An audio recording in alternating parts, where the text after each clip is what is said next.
Declaration పై జగన్ సంతకం పెడతారా? అసలు జగన్ కు కొండపైకెక్కే అర్హత ఉందా? నిబంధనలు ఏం చెబుతున్నాయి? కూటమి నేతల డిమాండ్ ఏంటి? హిందూ సంఘాలు ఏమంటున్నాయి? ABN special report.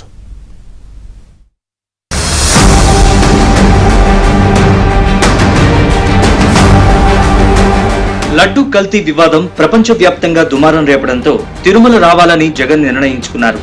ఇదే సమయంలో డిక్లరేషన్ అంశం మరోసారి తెరపైకి వచ్చింది. గతంలో సీఎం హోదాలో తిరుమలకు వచ్చినప్పుడు జగన్ డిక్లరేషన్ ఇవ్వాల్సిన అవసరం లేదని అప్పటి టీటీడీ చైర్మన్ వైవి సుబ్బారెడ్డి ప్రకటించడం తీవ్ర దుమారం రేపింది. ఎవరు ఇవ్వలేదండి, రాజశేఖర రెడ్డి గారు కూడా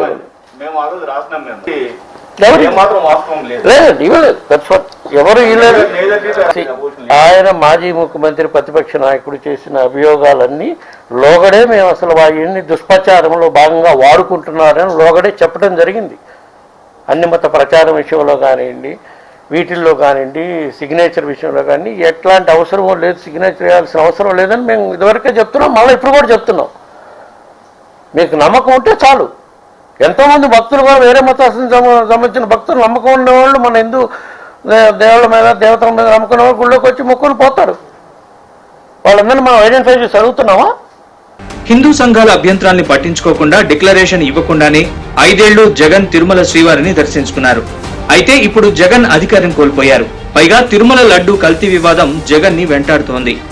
జగన్ పై హిందూ సంఘాలు అగ్గి మీద గుగ్గిలమవుతున్నాయి. డిక్లరేషన్ ఇచ్చిన తర్వాతే స్వామివారిని దర్శించుకోవాలని బీజేపీతో పాటు హిందూ సంఘాలు డిమాండ్ చేస్తున్నాయి. తిరుమల ఆలయంలో పూజా కైంకర్యాలు మొదలు ప్రతి కార్యక్రమం 1000 ఏళ్ల క్రితం రామానుజాచార్యులు నిర్దేశించిన వైఖానస ఆగమోక్తం ప్రకారమే జరుగుతాయి. ఏ చిన్నపాటి మార్పులు చేయాలన్నా టీటీడీ ఆగమ సలహాదారుల ఆమోదంతోనే జరగాలి. శ్రీవారి దర్శనార్థం వచ్చే ఏ అన్యమతస్థుడైనా ఓ డిక్లరేషన్ సమర్పించాలనే నిబంధన ఉంది. శ్రీవారిని దర్శించుకునే ముందు తమకు శ్రీవారిపై ఎనలేని భక్తి విశ్వాసాలతో పాటు నమ్మకం ఉందని అంగీకార పత్రంపై హైందవేతర భక్తులు సంతకం చేయాలి. ఇలా డిక్లరేషన్ ఇస్తేనే అన్యమత భక్తుడిని దర్శనానికి అనుమతిస్తారు. శ్రీవారి దర్శనానికి వెళ్లే ముందే వైకుంఠం క్యూ కాంప్లెక్స్ లో హైందవేతర భక్తులు డిక్లరేషన్ ఇవ్వాల్సి ఉంటుంది. డిక్లరేషన్ పత్రాలు శ్రీవారి ఆలయ పేష్కార్ కార్యాలయం, తిరుమలలోని అన్ని ఉప విచారణ కార్యాలయాలు, జేఈఓ కార్యాలయంలో అందుబాటులో ఉంటాయి. అయితే చట్టం ఉన్నా డిక్లరేషన్ అమలవుతోందా లేదా అనేది కూడా ఎప్పుడూ చర్చే. శ్రీవారి దర్శనానికి ప్రతిరోజు 70,000 నుంచి 90,000 మంది వస్తుంటారు. సెలవు, ఇతర పర్వదినాల్లో 1,00,000 మంది భక్తులు తిరుమల వస్తూ ఉంటారు. పేరు పేరున వీరి మతాన్ని గుర్తించి ఆలయంలోకి పంపడం సాధ్యమయ్యే పనే కాదు. ఈ కారణంగానే హైందవేతర భక్తులు డిక్లరేషన్ ఇచ్చి దర్శనానికి వెళ్లడం లేదనేది సుస్పష్టం. ఎందుకంటే సర్వదర్శనంలో నిత్యం 40,000 మందికి పైగా భక్తులు స్వామివారిని దర్శించుకుంటారు. వీరి వివరాలు టీటీడీ దగ్గర ఉండవు. అంటే ఉచిత దర్శనం ద్వారా స్వామివారిని దర్శించుకునే హైందవేతర భక్తులు చాలా వరకు డిక్లరేషన్ సమర్పించరు. ఇక వివిధ టికెట్లపై స్వామివారిని దర్శించుకునే భక్తుల్లో హైందవేతరులు ఉంటే వారి నుంచి డిక్లరేషన్ తీసుకున్న తర్వాతే దర్శనానికి అనుమతిస్తున్నారు.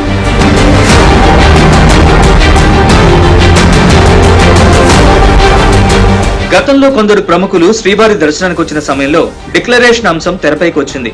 రాష్ట్రపతిగా అబ్దుల్ కలాం 2003 నవంబర్లో తిరుమల వచ్చిన సమయంలో డిక్లరేషన్ అంశం తెరపైకి వచ్చింది.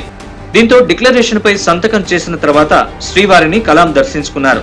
2006లో సోనియా గాంధీ తిరుమల శ్రీవారి దర్శనానికి వచ్చారు. డిక్లరేషన్ పత్రాలపై సంతకాలు పెడతారా లేదా అనే చర్చ అప్పట్లో జరిగింది. చివరకు సోనియాతో టీటీడీ అధికారులు డిక్లరేషన్ తీసుకుని ఆ తర్వాత పెద్దల ఆగ్రహానికి గురయ్యారు. 2004లో సీఎంగా వైఎస్ రాజశేఖర రెడ్డి శ్రీవారి దర్శనానికి వచ్చినప్పుడు కూడా ఇలాంటి వివాదమే రేగింది. అయితే డిక్లరేషన్ పై సంతకం పెట్టకుండానే వైఎస్ ఆలయంలోకి వెళ్లి శ్రీవారిని దర్శించుకున్నారు. ఆ తర్వాత తండ్రి అడుగుజాడల్లోనే జగన్ నడిచారు. 2012 మే 3న, 2014 మార్చి 2న ఎంపీ హోదాలో తిరుమలకు వచ్చినప్పుడు డిక్లరేషన్ పై సంతకాలు అడిగిన అధికారులపై జగన్ ఆగ్రహం వ్యక్తం చేశారు. అంతేనా, వారిని పక్కకు తోసి దర్శనానికి వెళ్లారు. విపక్ష హోదాలో పాదయాత్ర ప్రారంభానికి ముందు పూర్తయ్యాక కూడా జగన్ ఇదే పని చేశారు.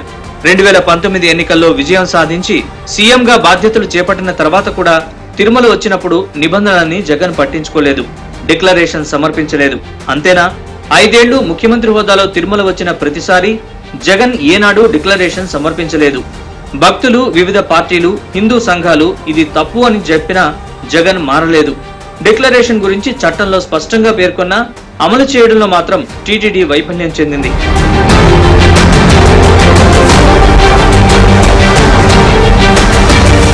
లడ్డూ కల్తీ నెయ్యి వివాదం మెడకు చుట్టుకోవడంతో జగన్ దిద్దుబాటు చర్యలకు దిగారు. అన్ని దేవాలయాల్లో పూజలు చేయాలని వైసీపీ శ్రేణులకు పిలుపునిచ్చారు. స్వయంగా వెంకన్నను దర్శించుకుంటానని ప్రకటించారు. దీంతో డిక్లరేషన్ అంశం మళ్లీ తెరపైకొచ్చింది. అయితే ఈసారి తిరుమలలో జగన్ కు ఏదీ అంత సాధ్యమయ్యేలా కనిపించడం లేదు. డిక్లరేషన్ సమర్పించకుండా లోపలికి వెళ్లడానికి వీల్లేదంటూ జగన్ కు బీజేపీ, హిందూ సంఘాలు అల్టిమేటం ఇచ్చాయి. ఈ పరిణామాల మధ్య ఈసారి డిక్లరేషన్ పై జగన్ సంతకం పెడతారా లేదా అనే చర్చ జరుగుతోంది.